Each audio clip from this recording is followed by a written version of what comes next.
AHRA funny cars burn the asphalt at better than 250 miles per hour. These colorful Thundermakers develop over 2,500 horsepower, and you're going to see them coming up next on the Superchargers. I'm Jan Gabriel, and today you're going to see fast-action funny cars from US 30 drag strip just outside of Chicago, Illinois. It's one of the oldest and one of the most beautiful drag strips in the nation. The fast qualifier here is Frank HAWLEY. Frank is a Canadian, and he's driving a car called the Chi-Town Hustler. How does Canada get hooked up with Chicago? Oh, gosh, a few years ago they were looking for a driver, and I sent in an application, and they said, come on down and drive the car. All right, let's talk about this event. It's going to be a fast one. You're qualified at 586. That's pretty quick. Yeah, that's the #1 qualifier. We did that on Friday night, and since then, Mike Dunn's run a 5.88-second run, so the track's in excellent condition, and I'm looking for some fast times today. Some of the other competitors here include John Force and Roland Leong's Hawaiian, with Mike Dunn doing the driving. Both those cars got in a little trouble here during qualifying. Yeah, on Friday night, Mike Dunn lost a rear wheel. It was a strange mechanical failure. He slid down and bumped in the guardrail, but he fixed the car very well, and like I said, they come back and run a 5.88-second run last night.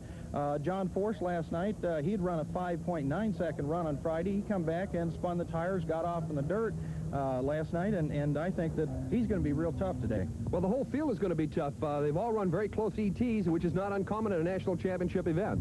No, when you have the track prepared as well as it is today, and the cars are racing at 250 miles per hour, the field's qualified within 0.2 of a second. It's going to be extremely close competition. All right, I'm going up to the tower to bring you the action. Right now, let's go over to Linda Marshall. Thank you, Jan. This is Mike Dunn, driver of Roland Leong's Hawaiian. Mike, I see some damage to the car here. It happened Friday night. What's the problem here at US 30? The track?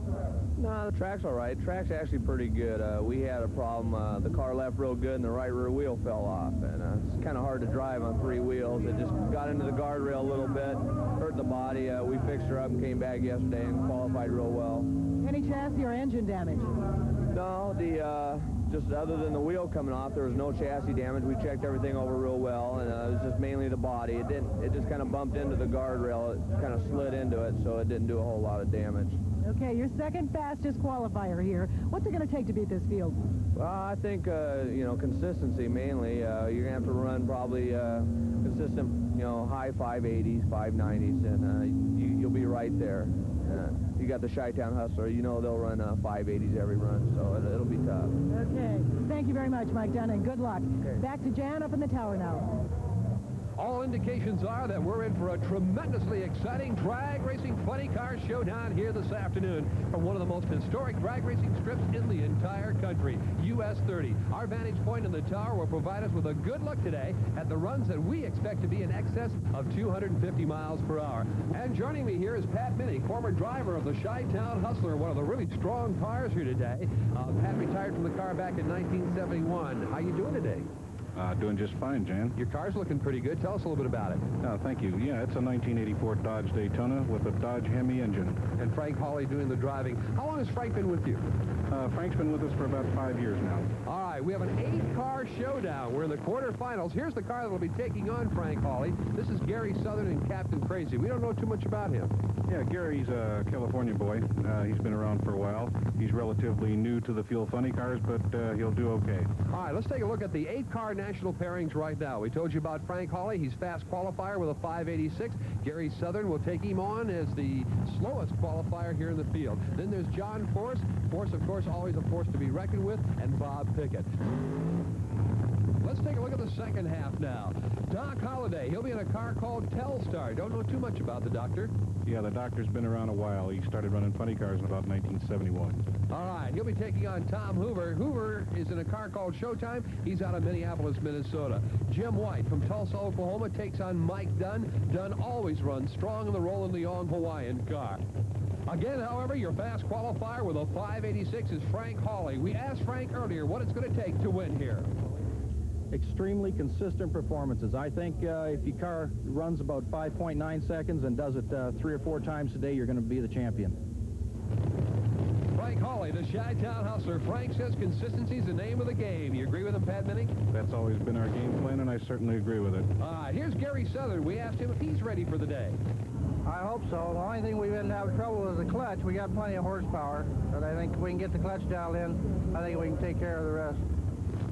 Gary Southern now fired up in lane number 1. He's ready to go. Frank Hawley in lane number 2. And they're away. Pat Minnick looking pretty good as they come off the line. It's Frank Hawley at the end of the 1320. And Hawley puts it down with a 584 ET, 240.64 miles per hour. Nice clean run, Pat. Yeah, it was a good straight run for my car. It looks like Gary got a little bit out of the groove there and had to shut it off.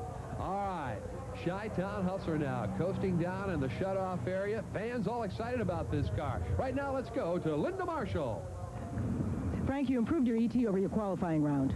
Yeah, we made a few changes on the car. We softened the clutch up a little bit, which would stop the wheel spin. And we went back to the right lane, which is what we qualified in. We were real happy with that. I think we can expect a performance just as good as that in the next round, too. Did you put more in the motor? No, we're pretty conservative about that, and the engine's running just about as fast as we want it to run right now. Okay, back to you in the tower, Jan. Linda Marshall just asked your driver if he was going to step up the engine. He said no, but Pat Minnick, if he were going to do that, what would you do to the car? There's several things we could do, but what we normally do is we'll either put a few more degrees lead in the magneto, or maybe change the blower drive percentage up a notch or two, or even put a percent or two more nitro in it. All right, getting ready to tee up right now is John Force out of Fullerton, California, and Bob Pickett in an 84 Corvette. Pickett comes to this particular event as the slowest qualifier. We had an opportunity to ask you about this slow time a little earlier. Okay, we qualified on the bubble with the 626. We're about 3/10 behind, 3/10 at least behind the leader. So we've already added more nitro, put in a fresh clutch, boosted up the mag and boosted up the blower, and we're hoping that's what it's going to take to do it, and we're going to go for it. Well, Bob Pickett sort of on a hope and a prayer here. John Force looking good. Although Force didn't look so good last night, during a qualifying run, he got off the racetrack, got himself into trouble, but he's ready today. Yeah, the car is definitely ready to run.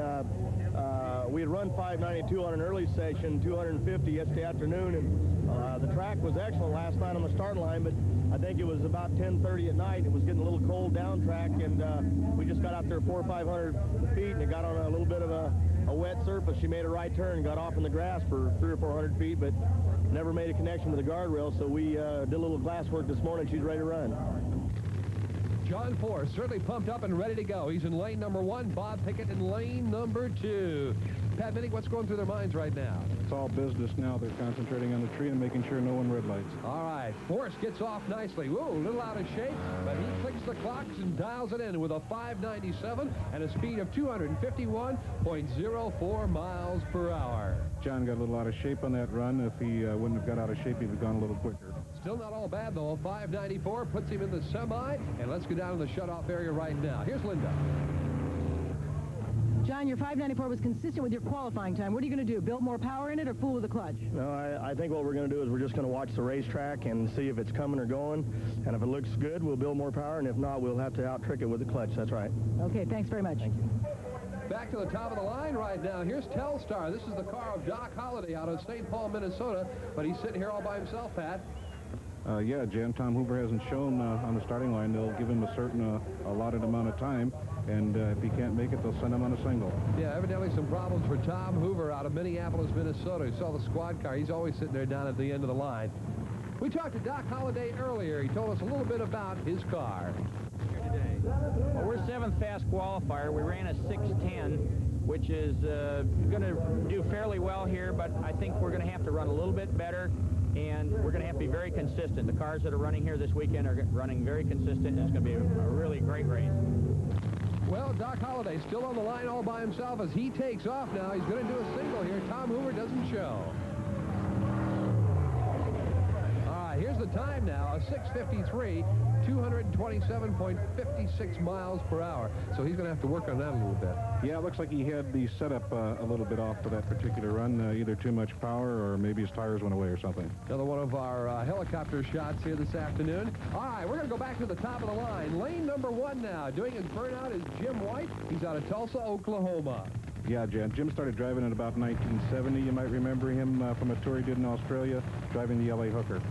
Mike Dunn will be in lane number 2. He's out of Los Angeles, California. Jim White qualified with an ET of 606. I asked him if he was going to make any changes in the car to see if he could step it up just a little bit. We qualified number 6 yesterday with a 606 at just 202. we had some problems with the motor, and I had to shut it off early. We've changed motors this morning. We've got in a 590 motor, and I think that we're caught up. Here's 26-year-old Mike Dunn now. Yeah, Mike Dunn's had some bad luck the last couple of years. He's had a few bad crashes, but fortunately he's okay, and we look for him to do well here. He had some problems in qualifying as well. Yeah, we did have a little problems Friday. The right rear wheel fell off, and car kind of slid in the guardrail, did a little bit of damage to the fiberglass. We got her fixed up, came back, qualified second with a 588, and I think if we can run that consistently for 3 runs a day, I think we can win it. On the line, ready to tee off, 2 heavy Chargers. What's it cost for a run these days? Well, in our particular car, it costs anywhere from $1,500 to $2,000 a run. Just for one run. And here's Mike Dunn now, getting his run done. And here's his elapsed time, 5.92, speed 248.27 miles per hour. So it'll be Mike Dunn out of Los Angeles, California, taking on John Force in the semis. Force out of Fullerton, California. Should be a dandy. One of those two will head for the finals. Right now, let's go down to the shutoff area and Mike Dunn.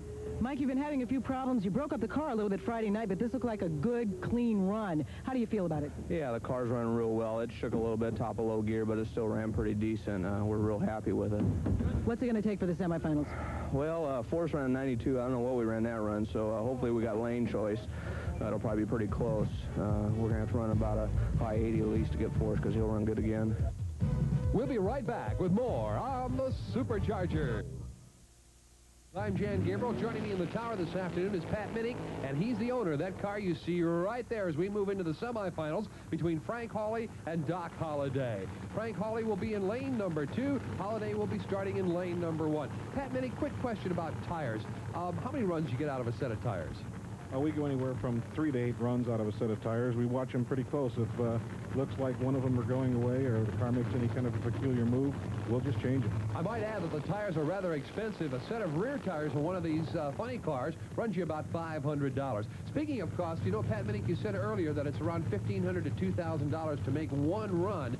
A pass like that does get expensive. What about the fuel itself now? How many gallons and what's nitro cost these days? Jan, as you know, we use nitromethane for fuel, and we use about, from the time we start the car up till the time we shut it off, about 10 gallons of fuel. And that equates to about $350 just in fuel alone. Pretty expensive part of the run then, isn't it? Yeah, it sure is. I wish we could find some way to knock that down. Both cars now ready to tee off. Doc Holliday looking for his first national win. Could pull it off, but he's got to beat tough Frank Hawley. Hawley, fast qualifier here. Let's see what happens now. Side by side, and they're away. Hawley looking good now as Doc Holliday burns the tires off. Frank Hawley clicks the clocks, dials in a 581 with a speed of 235.29 miles per hour. So Frank Hawley will move into the finals. As you know, Jan, that run was almost identical to our last one. Consistency is the key to our success. Well, we're going to see how successful you're going to be. Right now, let's go down and see what Frank Hawley has to say about it. Frank, a little earlier you said consistency is the name of the game here. You've been consistent all weekend. You're into the finals now. It's either going to be Dunn or Force. Do you have a preference? Oh, gosh, I'd like to run all by myself and win the race, but they're both great racers. Mike Dunn and John Force, they've beaten us, and we've beaten them over the last couple years, and I think it's going to be one heck of a drag race in the final. Back at the top of the racetrack now, it's John Force finding himself now in lane number 2, the right-hand side. Mike Dunn will be on the near side in lane number 1, or the left-hand side. So here's an opportunity for these two drivers now to test the track, if you will. They're in opposite lanes from where they were when they ran the quarterfinal. You know, that's not bad. It's not a bad idea to get a shot at both lanes. Both of these lanes seem to be pretty good, but one's a little different than the other, and it pays to know the lane you're going to have to be in the next round. Well, lane choice hasn't really been an issue with the drivers yet, but you kind of favor that lane number 2, the right lane. Yeah, we sure do. We made a pass in the left lane last night, and it wasn't exactly to our liking. And we've been doing pretty good in the right lane, and I think I'd like to stick to it. All right, John Force now in lane number 2, Mike Dunn in lane number 1. Winner here moves on to face Frank Hawley in the finals just a little bit later on. And it's Mike Dunn who gets away cleanly. John Force having some problems now. Seemed to have some problems when he came off the launch pad. Mike Dunn dials in a 587 7 and a top speed of 251.74 miles per hour. Pat Minnick, what happened to John Force back there? Well, it looks like he didn't have his clutch set up quite right. When he made the transition from the concrete launch pad to the asphalt track, it just struck the tires. All right, so it'll be Mike Dunn against Frank Hawley. Let's go down to the shutoff area. Here's Mike Dunn. Mike, you've been having some problems, but it looks like you've ironed them out. That was a good, clean pass. But now you're up against the world champion Chi-Town Hustler. What's it going to take to step up?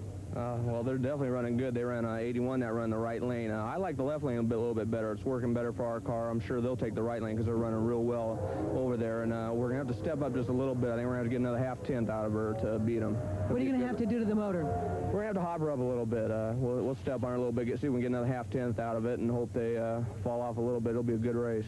Okay, good luck. Back to you, Jan.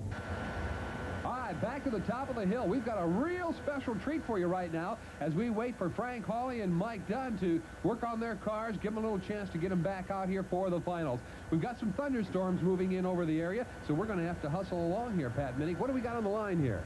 Yeah, we have a jet exhibition truck. These things really put on a show. This is Les Shockley. The truck is called Shockwave. There are 3 jet engines on the back. Right now, though, let's go to Frank Hawley's pit and find out what shape the car is in. Jan, in answer to your question, here in the pit with Frank Hawley, the Chi-Town Hustler's in good shape. They've replaced all the pistons, but that's just routine, according to Hawley. He calls it preventive maintenance. And you can bet Frank Hawley will be ready to take on Mike Dunn in the finals. All is well in the Hawley pit. Well, let's see what Les Shockley says about this big jet truck. Each one of these engines will make 6,000 pounds of thrust.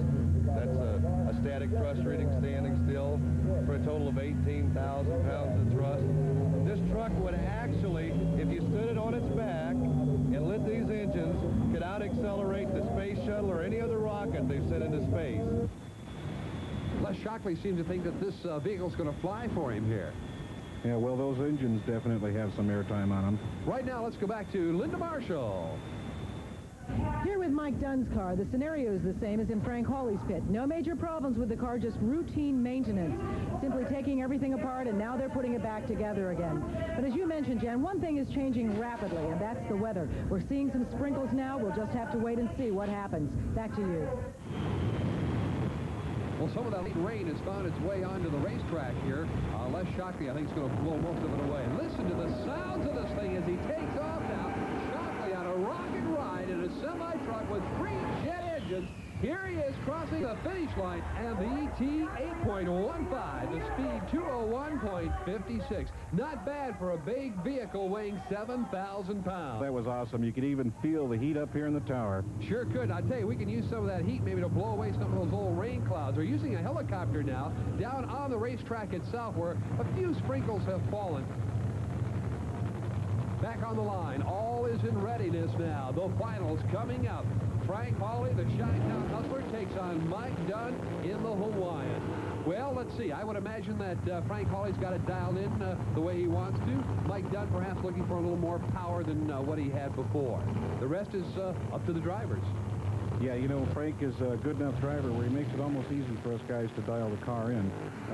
Frank is the variable in the car. He's the one that works the throttle and the controls. And he works them to whatever the conditions want. Mike Dunn on the inside. This is the lane that he likes. Frank Hawley is the lane that he likes. So we could see a pretty exciting drag race coming up here. Yeah, they're pretty evenly matched. They're both Dodges. I think you're going to see an excellent race. Both cars now in that all-important staging area, ready to go with the finals. Frank Hawley and Mike Dunn. Both of them now looking at the instrumentation, lining up with the lights, getting themselves set and ready. Hawley, however, just one instrument, and that, of course, is the oil pressure gauge. Yeah, at this time, that's the only thing we figure is necessary on our car. The cars, though, are getting more and more sophisticated. Some of the cars have even carried onboard computers. Big old rain clouds still hanging over our head here, just waiting to let go. But so are these 2,500 horsepower funny cars on the line. Frank Hawley on your left, Mike Dunn on the right. Let's watch them now. They are ready to go in pre-stage. Now staging. Watch them carefully. This is for the AHRA National Championship. It's Mike Dunn with a slight hole shot. Dunn leads it to the midway point. Frank Hawley then takes over on the top end, and it's going to be Frank Hawley with a blistering 585, 250 miles per hour. And we'll be right back with more on the Superchargers. I want to thank you for joining us today. My pleasure, Jen. Now here's Linda Marshall.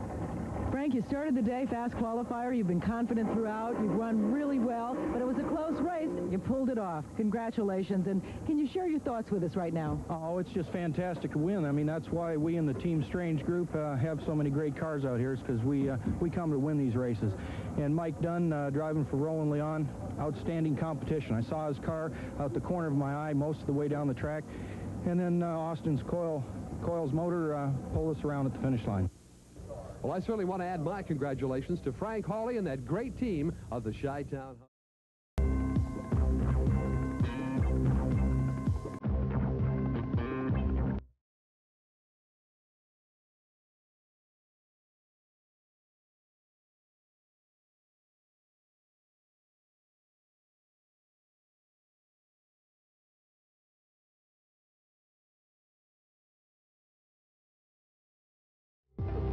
The Superchargers, National Championship and unique motorsports events, brought to you by English Leather. Wear English Leather or wear nothing at all. By your neighborhood True Value hardware stores. We've got what it takes.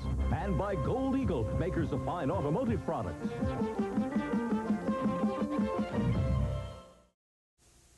We have for you today Top Fuel Dragsters, and the fourth fastest qualifier, the legend himself, Big Daddy Don Garlitz. What's this fourth fast qualifier stuff? You're usually up there on top. Well, last night I made a real good run, and it should have been the #1 qualifier, but the wheels went into a power stand about 300 feet out, and I had to completely lift and get back on it. I still run 566, so I think we were going to make a good low 550.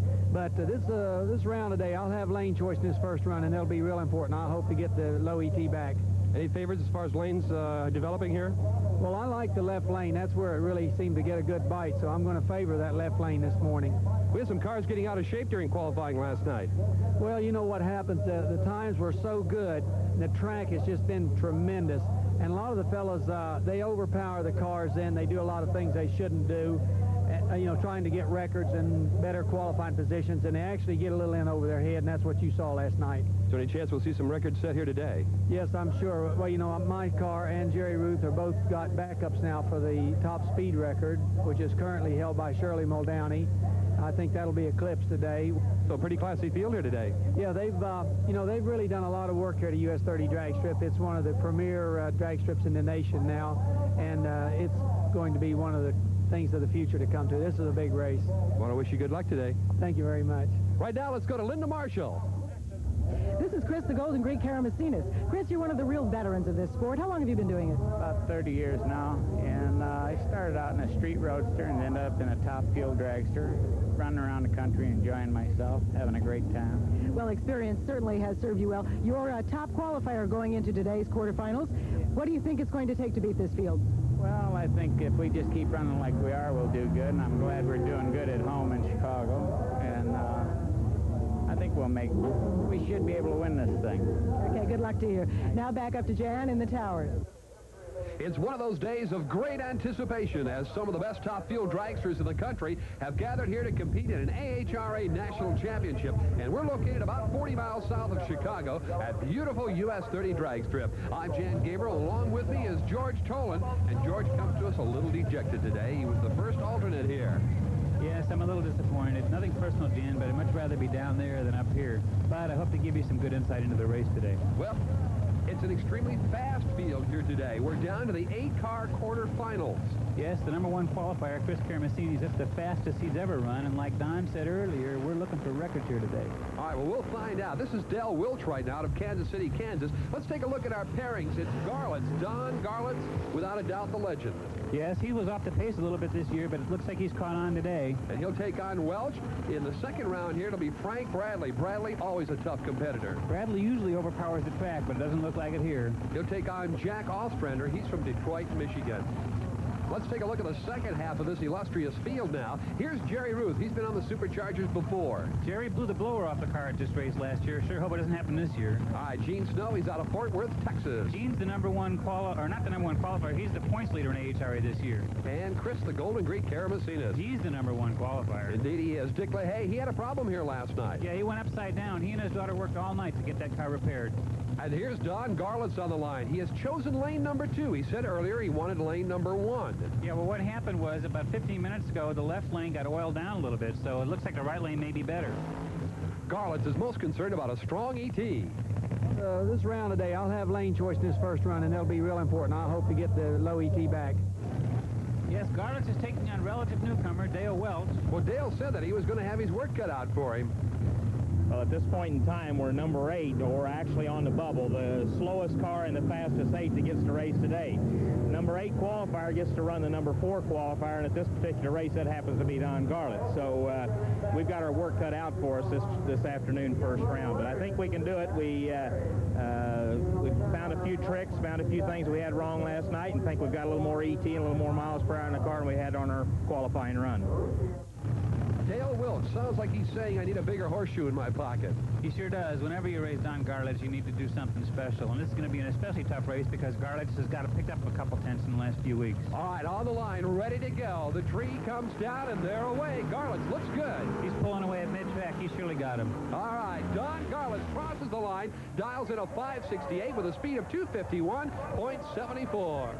Yes, did you see there was a little bit of smoke in the run and then a light at the end? That means there was some internal engine damage. There's going to be a lot of maintenance for Don in between rounds. All right, here's your next man on the line now. This is Frank Bradley, and Bradley will take on Jack Ostrander. Right now, let's go down to Linda Marshall.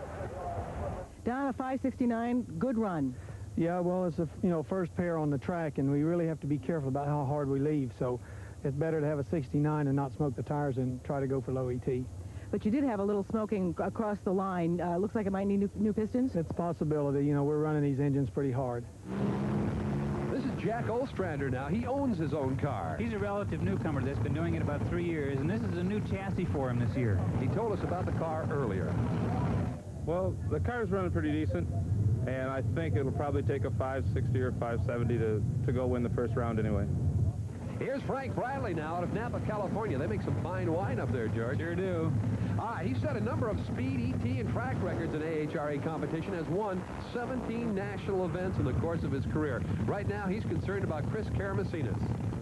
The Greek was #1 qualifier, and there's only a few thousandths apart between these ETs. It's going to be a very close field. There's a couple other cars that can run 550s also, so it's going to be plenty tight. It's just, if we can keep it from smoking the tires, we can keep running 550s. Frank Bradley. Bradley's been hot these last couple of years. Here he is on the line now. The countdown, and they're underway. Good, clean run, no smoke. When there's no smoke out of Frank's car, it's a good run. Good run indeed. Here's the ET now, 558 with a speed of 252.39 miles per hour. Hard to make it look that easy, but he sure does. Here they are, kind of coasting down. Big, puffy parachutes coming out. Saved a life or two, hasn't it? Sure has. Those things are remarkable. They'll slow you down from 200 to about 80 miles an hour in about 2 seconds. So will this guy. What's his story out there? Well, he gives you a ticket if you go over 300 miles an hour. I knew there was a reason he was parked down there. Well, parked way down at the shutoff area is Frank Bradley, and with him is Linda Marshall. Frank, do you feel you had Ostrander covered all the time? Well, it was ET-ing good earlier in the day, or yesterday when we qualified, and it should have been fine. Okay, did you feel you had a really clean run? I think it was. Strong engine? Strong engine. What's it going to take for the semifinals? Probably, I would say a 60, 560. Okay, hope you do it. Okay, thank you. Thank you. Bradley seems to think he can do it with a 560. He's going to have a lower ET than that. No doubt about it, especially against competition like Jerry Ruth, where every race he enters, he can win. All right, and also, Gene Snow, happy to be second fast qualifier. Well, we qualified #2. We're real pleased with that. We ran a 557. I think we were 3,000 slower than the very quickest time. That was my quickest time ever, and the car was hurt just a tiny bit. I think it's going to be able to run quicker and feel real good about today. You're looking at a 17-inch wide tire. It'll shrink down to about 10 inches once they get up on it at the start. Jerry Ruth is concerned about tires today. Well, we qualified #6. There's about 3 or 4 cars at the 550s, and we're in a 572. We've been coming loose out there about 100 feet out, smoke of the tires, I should say, losing traction, and that's been slowing us down. Although we have top speed at 254, which shows we have the power, we're having a little trouble with the traction, which is always a little elusive. So we have a bigger tire on here and a bigger, wider wheel. I assume it will get a better bite. We made a short pass last night, and it seemed to hold much better. So today I think we're ready. Jerry Ruth in lane number 1. He can't afford to do anything but look for consistency. Yeah, he's got to correct that problem. These guys are running way too fast. Oh, there's the smoke. He smoked the tires again. He sure did. And Gene Snow looks like he shut down a little bit early. ET 578 with a speed of 203.16 miles per hour. Yeah, that wouldn't surprise me that Gene got out of it a little bit early so he could save the motor for the next run. Well, you can bet that Gene Snow is a happy man. And right now, let's go out to the shutoff area and Linda Marshall. Looks like Ruth hazed the tires hard. Your run looked relatively smooth, though a little bumpy at the end. Well, I had no idea what happened to him, but I didn't see him, so we just stayed in it right to the end. You ran a higher ET than your qualifying round. Looks like there's more left in the car. Yeah, trying to save it for next round. Okay, thanks a lot. Thank you. Now back to the tower. Here's the fast qualifier now, Chris Karamasinas. Yes, this year he's got an entirely new chassis and an entirely new engine combination. He's really competitive. All right, Chris, the Golden Great Karamasinas. We asked him earlier if we were going to see some more low ETs. I think that the way the condition of the track, it's really good, and I think you will see a good race, and there should be some good times out there. Karamasinas in front of a hometown crowd. They're really pumped up for him to win here today. Here's Dick LaHaye now doing his burnout. He rolled the car last night. He and Kim worked all night to repair it. We asked him earlier about the repair work. The car looks pretty sound, and we've got the frame all back together now and another front end on it. And they're finishing up the rear spoiler right now. And we're looking forward to run good today. The engine's pulsating on the line now as they wait to move down Thunder Alley. Here they are. Karamasinas gets away nicely. He's got it at the midway point and through the traps. Chris Karamasinas with a 565 and a speed of 249.30 miles per hour. That looks like a good, clean run for Chris, and that's good because he's going to be competitive for the next round. He's off a little bit from his qualifying ET. That's not too meaningful. He's still within a tenth of the competitors. All right, we're going to go out now to the shutoff area. Chris Karamasinas with Linda Marshall. Linda? Chris, in this quarterfinal round, Bradley seems to have the ET advantage. What's it going to take in the semifinals for you? Well, last night we broke some, so that was our first run on a different motor, so we need to get tuned up, and that was our tune-up run. So we hope to do a pretty good job for the next run. 4 cars in the semifinals. Karamasinas, Bradley, Garlitz, and Snow. They'll go through engine maintenance now, take it apart, look at the pistons, then they'll go to the clutch and adjust it for track conditions, and then back up to the line. Speaking about conditions, we've got weather conditions moving in around the parameters of the drag strip. Might rain. Right now, let's go to Linda Marshall. Now, this may look like an ordinary semi you'd see rolling down the highway, but don't be fooled. On the back of it are 3 jet engines, 3 of them. And today we're going to see her make her maiden voyage here on the Superchargers. Is it possible that this truck will go 300 miles an hour on the quarter mile? We'll find out later on.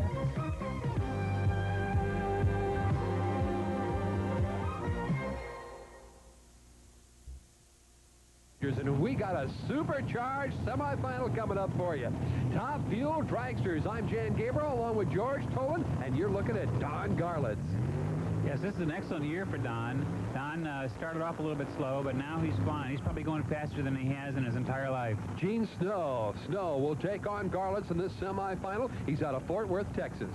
Gene's #1 in the points right now in AHRA, and he had a little trouble Saturday night. He said he damaged the engine, and then on his first pass this morning, he shut it off early, so he may be a little bit leery about how well his engine's running. And Garlitz, of course, he is the legend, the first man to break the 190-mile-per-hour mark. He was the first one over 240, over 250. He has set a lot of records. Don's been instrumental in the entire evolution of drag racing, and as a result of that, he's opened up a museum down in Florida. All right, we're about ready to go here. Big Daddy Don Garlitz. Good close-up now as they move to the line. Let's watch him carefully. This is important now. Winner goes to the finals. Looks like Don's engine's running a little bit rich. You can see the smoke coming out of the left bank of the motor. That's raw fuel pumping out of there. Both drivers hit the go button and jettison off the line, but it's Don Garlitz all the way down. Yeah, and you could see Snow started to smoke the motor about halfway down, and it just ate him up. Garlitz certainly running consistent with a 557 ET and a speed of 247.93 miles per hour. Right now, here's Linda Marshall. Don, you've gone into the finals. Bradley and Karamasinas are up next. Which one would you rather race in the finals? Well, I'd rather race the Greek. You know, he's from Chicago, and our racing goes clear back to 1958, and I think it would be a real nostalgia trip, and, of course, the fans would just love it. You lowered your ET. What are you going to have to do to step up the motor now? Well, I just hope that it's all nice, and I'll just try to just delicately tune it because I don't want to smoke the tires. And it looked like you didn't hurt the motor any. No, it looked very nice. It's looking good. Okay, thank you very much. Back to you in the tower, Jan. Two big thunder makers on the line. Chris, the Golden Greek Karamazidis, his lowest ET of the meet, a 5.570. Now, here is Frank Bradley. Bradley's lowest ET of the meet, 5.575. They're the two quickest cars at this time. There is only 5,000ths of a second separating the two. Now, let's hope we get this whole meet in. We've got some rain on the way. As you can see, some big old clouds coming in over the racetrack. Jan, you mentioned that both these cars are within 5 1,000ths of a second, running virtually identical times. Don't forget, Garlitz ran a 5:57 too, so any one of these cars could win this race. Well, that's right. Three good, strong cars. That's what makes it interesting. On the line now. Karamazidis got off real quick, and there's the reason why. He red-lighted. So Frank Bradley will win this one easily. And that 5:53 is an incredible number for Frank. That's probably a track record here at US 30 Drag Strip, probably an AHRA record as well. Frank Bradley, he's really fired up to get into these finals here. Let's go down to the shutoff area right now in Linda Marshall. Frank, you've had good speed, you've been real consistent, and you beat Garlitz 2 years ago at this same track. What's it going to take to win this time? Well, I don't know. I think maybe we run another 50, 57, 58, 53. It's running good. Which lane are you going to choose next time? Left lane again. Why is that? I've been running that all day long. Been running 50s in it all day long. I'm going to stay with the 50s. Good luck to you. Back to you in the tower. If there's any edge that anybody has, it's the fact that Bradley's got the left lane in the final. Could be, but both these guys are real veterans, and nobody can tell who's going to win this race. All right, Les Shockley's out on the line right now, trying to hold off the rain clouds for us. We don't want to get rained out in our final. This is a Peterbilt truck with 3 jet engines. Right now, we're going back to Linda Marshall. Linda? Jan, here in Don Garlitz's pits, they pulled out all the pistons and found one that was burned, so they're replacing it. Other than that, routine maintenance. And you can bet Big Daddy will be ready to take on Frank Bradley. Once again, here's Les Shockley now. Shockley can probably explain this better than we can. Here he is, Les Shockley. Each one of these engines will make 6,000 pounds of thrust. That's a static thrust reading standing still for a total of 18,000 pounds of thrust. This truck would actually, if you stood it on its back and lit these engines, could out-accelerate the space shuttle or any other rocket they've sent into space. Les Shockley with some big numbers there for us. Here's another one. These 3 engines developed 36,000 horsepower. Boy, I sure wouldn't mind putting some of that horsepower in my top fuel car. Oh, you'd win them all. You'd beat everybody with that kind of horsepower, huh? Sure would. Right now, let's go back to the pit area. Linda Marshall now in the Frank Bradley pit. In answer to your question, Jan, here in the pit with Frank Bradley, they're repairing the fuel tank. It cracked during the last run. Other than that, there's no damage to the engine. Pistons are fine. They're simply checking the clearances on the valves, which is standard procedure, and they feel they can win it just the way it's set up. Well, according to Linda Marshall, Bradley's ready, Garlitz is ready, everybody's ready. And I'll tell you one thing, they better hurry along because we've got rain on the way. Right now, Les Shockley, a Peterbilt, weighs 7,000 pounds. How's he going to get it down the strip, George? Quickly, no doubt about it. Look at this thing. You can't believe the noise. Loud is right, and here he is now as his red and orange screaming machine heads down the 1320, the quarter mile. And here's Les Shockley now as he hits the traps. 8.15 and a speed of 201.56 miles an hour. Now, George Tolan, I'm going to tell you something. For weighing 7,000 pounds, that's not bad. That's an incredible time for a Peterbilt tractor. I can't believe it. Well, the officials are certainly going to move things along very quickly now. We do have rain in the area, and the clouds are plopped right down on top of this racetrack. So we'll see if we get this one off. This is the finals. Don Garlitz in lane number 2, and here's Frank Bradley in lane number 1. Being in lane number 1 will be Bradley's only advantage.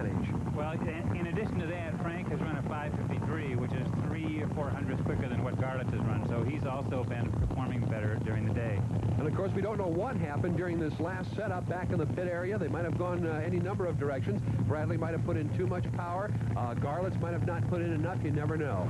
You can see the way the engines are idling. Garlitz's is a little more erratic, and Bradley seems to be more calm. So Garlitz may have the thing really hopped up for this race to try to pick up that 2 or 3 thousandths difference. So Garlitz electing to run the engine a little on the lean side. Here's Bradley moving up. He's staged. Garlitz now moves into position. Let's watch the two of them as they're off the line virtually together. But it's Bradley now in the long haul who pulls it off and Frank Bradley wins it with an ET of 560 and a speed of 254.59 miles per hour. Frank Bradley, your national winner, and I'm here to tell you the rains are starting to fall right now.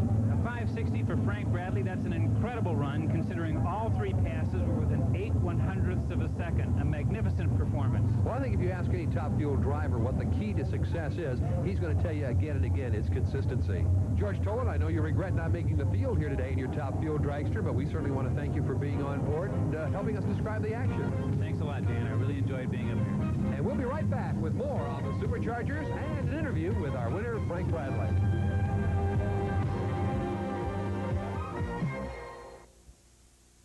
AHRA Top Fuel National winner, Frank Bradley. Frank, you came into the race third fast qualifier. You've been really revved up today. It seems that it paid off, and it was a combination of the car and that adrenaline. Tell us about it. Oh, yes. Car, driver, crew. The crew did excellent. I mean, you know, we're really happy. We're able to run the car a little bit harder. We've got Jolly Rancher sponsorship, and, you know, things really worked good this week, and I'm really happy. What did you do to the engine just before this race? The motor's been running real good all summer long. Last couple of years it has. I haven't been able to hook it up to the ground, smoking tires, that type of thing, but we've been working on the clutch, found something new, and I think it's going to work very well. Well, congratulations to you and thanks. Thank you. Back to you in the tower, Jan. Well, the day certainly belonged to Frank Bradley. He beat the legend, Big Daddy Don Garlits, but you can bet that Garlits will return to win again. I want to thank Linda Marshall for joining me. I'm Jan Gabriel, hoping that you'll join us again next time for more fast-paced motorsports action.